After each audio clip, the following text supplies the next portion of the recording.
Celebrations centered on the Fox Hill Day events may have gone without incident, but the events were marred by a nearby shooting. Those who chose to extend a night of partying at a nearby club found themselves caught up in a dangerous shootout. Clint Watson has the story.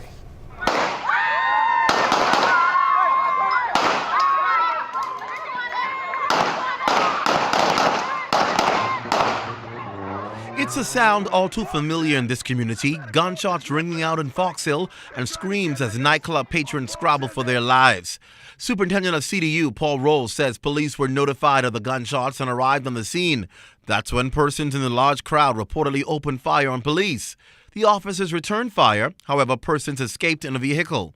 The latest showed up at the Princess Margaret Hospital. Another man later showed up to hospital with multiple gunshot wounds. He claimed he was shot some distance away from this ordeal.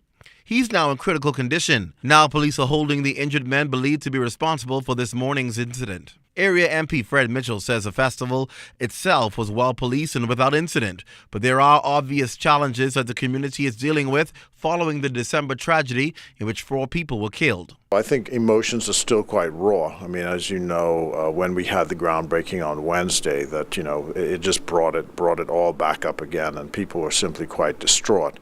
I'm really just trying to see whether we can keep a lid on any future violence. And secondly, that we can get this monument built, because once it's built, I think that puts a cap on some of the expressions and the raw emotions. And we can then go on to construct a stronger community. Festival committee member Maurice Tyne says Fox Hill Day was a success, from all indications with thousands turning out, although he believes there may have been some apprehension. I think the violence of a few two before the Fox Hill Day may have given people some concern for coming in Fox Hill. I'm sure it did. But overall, I don't think it affected the overall numbers of people. But I'm sure there are some 1 or 2 persons who would have stayed away because of that.